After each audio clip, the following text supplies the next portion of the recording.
Juan, identifícate.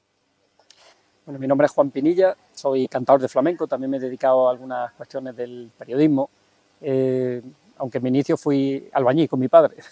Pertenezco a esa generación de los pueblos donde los niños todavía trabajábamos con los padres para aprender un oficio, y nací en el seno de una familia trabajadora, humilde, en Huetortájar, y sin duda marcados por la guerra civil, por la tragedia de la guerra, bueno, del golpe de Estado, que se llevó a varios familiares míos por delante.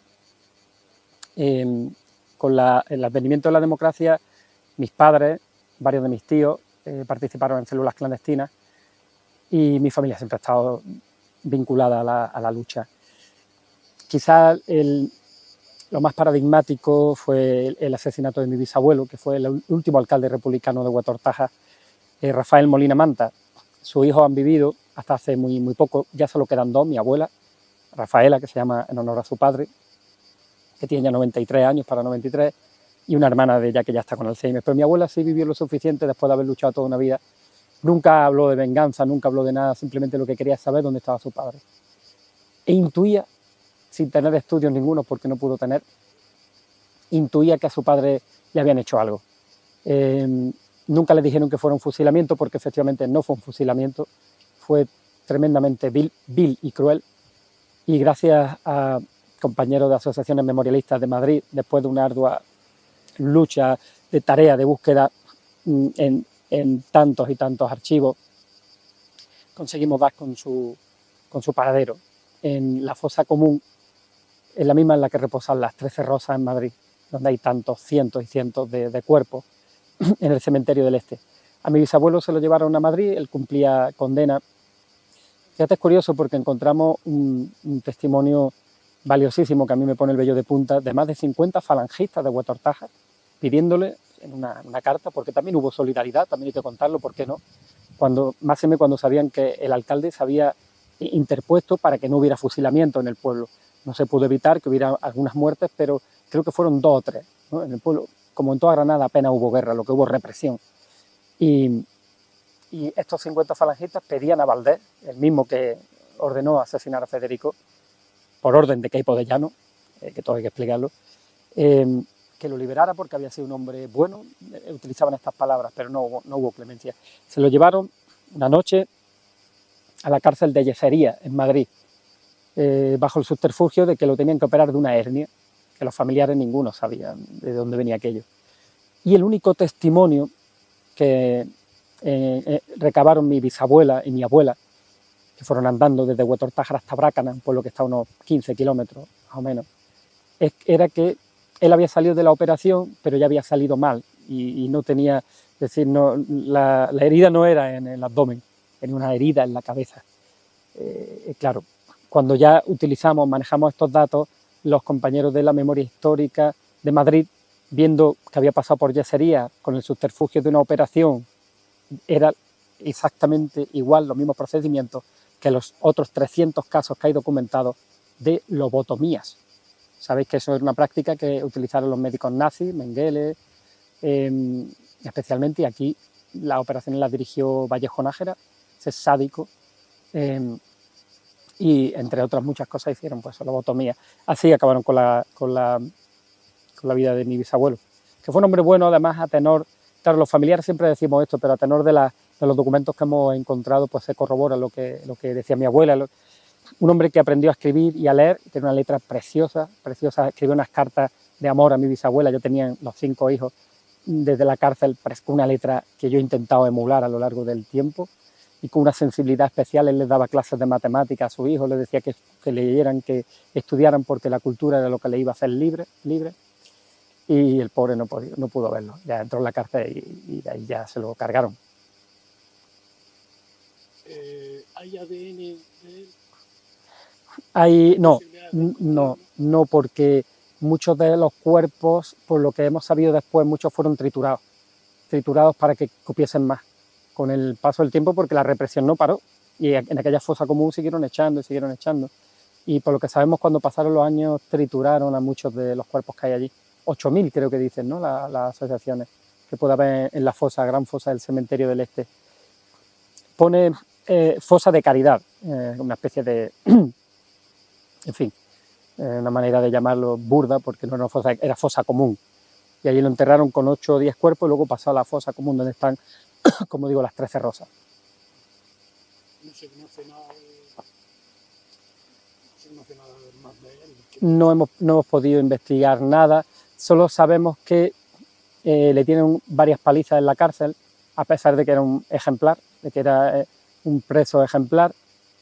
Yo tengo toda la documentación de los archivos militares, donde se le conmuta ya finalmente la pena de muerte, pero aún así es que se repite el mismo patrón, es decir, las 300 muertes que se conocen, ¿no? Alrededor de 300 muertes por lobotomía, era gente muy pobre, mi familia era muy pobre, muy humilde, muy humilde.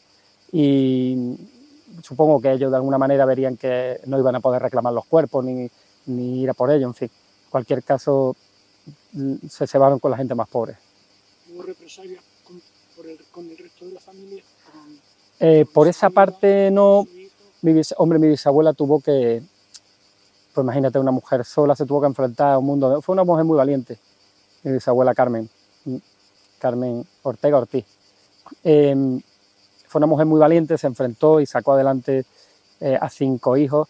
Y sé que no, fue muy valiente, se enfrentó, además que se encaraba con la gente. Sí, sufrió muchísimo. Y mi abuela tenía el miedo hasta hace poco. Ya con los años pues va desvirtuando un poco la realidad, ¿no? Pero ella se llevó ese regalo, ¿no? Porque cuando encontramos los restos fuimos a ponerle flores y se creó como una especie de homenaje. Estuvo Willy Toledo, estuvo Pilar Bardem, vino también, vino mucha gente, vinieron, mi bisabuelo era del PSOE, que es lo que había entonces, de la UGT, y luego formó parte del Frente Popular, y estuvo Pepe, el secretario general de la UGT, estuvo el secretario general de Comisiones Obreras, la verdad que estuvo muy bien, Alfredo Grimaldo, el juez Garzón. Estoy muy agradecido porque se dieron Luis García Montero, Almudena Grande, se dieron cita la gente de Vallecas, del colectivo de Vallecas, mi buen amigo Víctor, se dieron cita allí unos personajes muy entrañables. Hay muchos, me estoy dejando a bastantes. Y mi abuela ahí pasó el luto que no había pasado en 70 años. Ese día sí. Te iba a preguntar, ¿cómo se recuperó tu abuela? ¿Qué hizo? ¿En el pueblo cómo era vista tu abuela? Mi abuela no quería que nos metiéramos en política ninguno. De hecho, cuando uno de sus hijos, mi madre también, pero uno de sus hijos, mi tío Arturo, que ya falleció, empezó con la clandestinidad, también a repartir estabillas y demás, ella lo quemó todo, cuando se enteró, lo quemó todo porque tenía ese miedo metido en los tuétanos, ¿no?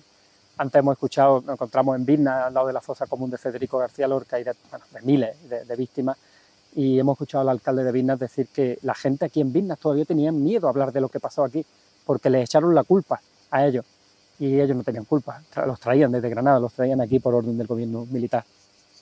Entonces, mi abuela siempre ha tenido mucho miedo, pero luego se resarció bastante en los homenajes que se le hizo a su padre, gracias a la Asociación de la Memoria Histórica y a Granada Abierta, en las tapias del cementerio, donde tantas cientos de personas fusilaron, entre ellos el cuñado de Federico García Lorca, entre otros muchos, y ella ahí pudo contar la historia y contar su verdad, que en definitiva coincidía con los testimonios de todo el mundo. ¿Y tu bisabuela? ¿Qué comentarios había en el pueblo cuando desapareció tu bisabuelo? ¿O cuando sé por mi abuela que mi bisabuelo lo mataron en el año 45. Así. O sea, que él no fue en plena guerra. Te estoy hablando ya de la represión. En la guerra lo metieron en la cárcel, le dieron las palizas, fueron varias penas de muerte y luego se las conmutaron por 30 años, pero al final se lo llevaron en el 45 y las lobotomías fueron en esos años. ¿Y hay sentencia? Sí, tenemos sentencia, sí. ¿Qué dice la sentencia? Bueno, no, lo que es tremendo, había juicios sumarísimos. No tomaban la carta del cura. El cura decía que había sido un rojo peligroso perteneciente a la horda marxista, anticlerical, no sé qué, no sé cuánto, que había participado en la quema de la iglesia. Los falangistas que mandaron las cartas después, pidiendo la carta de los falangistas de los años 43, 44, pidiendo que liberaran a mi bisabuelo porque era un hombre de bien, porque había sido un hombre que había evitado que hubieran... Sabes que cuando vinieron huyendo muchos del bando republicano desde Málaga, como habían cometido las atrocidades que habían cometido, bueno, vinieron de alguna manera resabiados y hubo fusilamientos, hubo muchos fusilamientos, y claro, eso ocurrió especialmente en Loja, pero tanto en Huetortajas como en Villanueva de Mesía, mi bisabuelo dijo, compañero, aquí no se fusila a nadie, que es el testimonio que tenemos recogido, ¿no? Veo que te está implicando mucho. Te vi cuando tú, de hecho, presentaste el acto de la entrega de huesos a sus familiares. Sí. ¿Qué te lleva a...? Siempre he estado... es decir, yo nací en una familia, como te digo, muy vinculada a la lucha, a la memoria histórica. Lo de la memoria vino después, pero mi familia ha estado muy implicada siempre en las causas sociales. Yo me di cuenta muy pronto, quizá también el mundo de la música, el mundo de la literatura, de alguna manera me hicieron ver que el mundo no es lo que nos han contado, y tampoco es ni blanco ni negro, sino que el mundo es tan amplio, tan complejo, y que la única manera de hacernos útiles a terceros es seguir luchando porque existan, como decía Julián Guita, porque nadie se sienta mal ni un solo momento de su vida por el hecho de haber nacido. Es decir, porque los seres humanos sean lo más iguales posible desde el punto de vista económico, no igualitarismo. Entonces, eso lo tuve muy claro desde muy joven, como digo, tanto la música como la literatura me ayudaron a comprenderlo, a abrirme, y cuando ya me di cuenta que formo parte de una familia en la que ha habido varios represaliados, porque te estoy diciendo el caso más importante, pero yo me llamo Juan Pinilla por mi padre y por mi abuelo. Mi abuelo cayó herido, fue manco toda la vida en la batalla de Brunete, en el ejército republicano. Fue el primero de mi pueblo que se enterró sin pasar por la iglesia, con la bandera del Partido Comunista, la bandera de la República por encima. Es decir, mi familia está muy marcada por la guerra. Nunca he escuchado en mi casa la palabra de odio ni de venganza. Es más, yo creo que me crea un ambiente muy democrático, al cual estoy muy agradecido la enseñanza de mis padres, que se empeñaron en que tuviéramos carrera universitaria, que estudiáramos, porque tenían muy claro que la cultura, como decía mi bisabuelo en esa carta, la cultura es lo que nos va a hacer libres. Por lo tanto, toda mi implicación es que es consubstancial a mí, prácticamente desde la adolescencia. También es cierto que bueno, mi entorno ha influido mucho, pero insisto que la literatura y el flamenco que es la música del pueblo, también me han condicionado a ello. Muchas gracias, Juan, y me parece que eres una gran persona. Muchísimas gracias a ti. Gracias por recoger todo.